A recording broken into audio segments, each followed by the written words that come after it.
Hello বাচ্চো, welcome to Biohack NEET প্রস্তুতির জন্য বাংলা ইউটিউব চ্যানেল। তো আজকে এই ভিডিওতে তোমাদের নিট 2025-এর যে অফিসিয়াল অ্যান্সার কি আসার পর যে কিছু কিছু কোশ্চেনে ম্যাক্সিমাম স্টুডেন্ট চ্যালেঞ্জ করেছে এবং কিছু কিছু ক্ষেত্রে তোমাদের বোনাস মার্কস পাওয়ার সম্ভাবনা রয়েছে। তো সেই কোশ্চেনগুলো সম্বন্ধে আমি ডিটেলসে আলোচনা করব। এইবার দেখার ব্যাপার হলো যে এনটিএ এই চ্যালেঞ্জ অ্যাকসেপ্ট করে কিনা, এবং একটা কেমিস্ট্রির কোশ্চেন নিয়ে কিন্তু যথারীতি কোর্টে মামলা উঠতে চলেছে। তো সেইটা নিয়েও আলোচনা করব ডিটেলসে। তো প্রথমে বায়োলজির ক্ষেত্রে মোট 4টে কোশ্চেন আছে, যে 4টে কোশ্চেনে কিন্তু ম্যাক্সিমাম চ্যালেঞ্জ করেছে স্টুডেন্ট। সেই 4টে কোশ্চেনের মধ্যে প্রথমে যেটা রয়েছে ট্যাপেটাম ডেন্স সাইটোপ্লাজম দিয়ে যে কোশ্চেনটা আছে।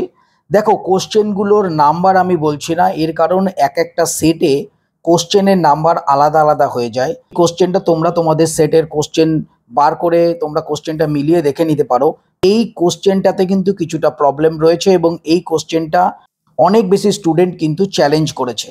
তো 2 নম্বর রয়েছে বায়োলজির ক্ষেত্রে রিল্যাক্সিন এবং প্রোজেস্টেরনের যে ম্যাচ দ্য কালাম কোশ্চেন রয়েছে, এটা কিন্তু একটা ভাইটাল কোশ্চেন ছিল চ্যালেঞ্জের জন্য, যদিও ম্যাক্সিমাম স্টুডেন্ট এটাকে চ্যালেঞ্জ করেছে।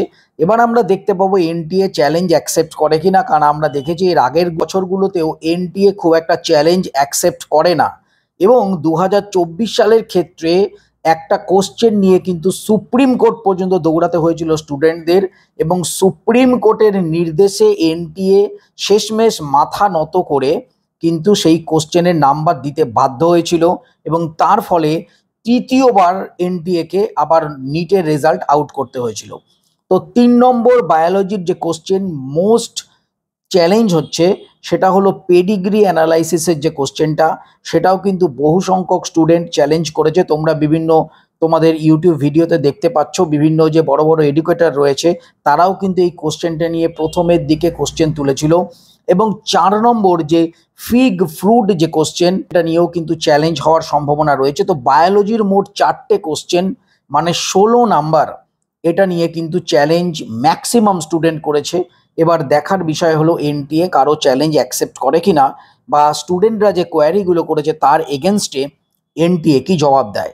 এইবার কেমিস্ট্রির ক্ষেত্রে একটা মাত্র কোশ্চেন নিয়ে কিন্তু প্রবলেম হচ্ছে। তোমরা জানো যে মিনিমাম যে কন্ডাক্টেন্সের যে কোশ্চেনটা রয়েছে, সেই কোশ্চেনের কিন্তু অফিসিয়ালি এনটিএ 2টো অ্যান্সার দিয়ে দিয়েছে। আমাদের নিটের ক্ষেত্রে পরীক্ষার যেটা প্যাটার্ন, তাতে করে একটা কোশ্চেনের 4টে অপশান থাকবে, যে কোনো একটা কারেক্ট অপশান থাকবে। তো এইটা কিন্তু নিটের প্যাটার্ন। এর আগের বছরেও কিন্তু ফিজিক্সের একটা কোশ্চেনে এনটিএ মানে নতুন এনসিআরটি পুরনো এনসিআরটি করে 2টো অ্যান্সার দিয়েছিল অফিসিয়াল যে অ্যান্সার কি তাতে। শেষমেশ সুপ্রিম কোর্ট কিন্তু বলে দিয়েছে যে অ্যান্সার হবে একটাই। তো সেই অনুযায়ী কিন্তু তোমরা জানো একটা ঝামেলা হয়েছিল। এবছরও একইভাবে একটা কোশ্চেনের 2টো অ্যান্সার দিয়ে দেওয়া হয়েছে।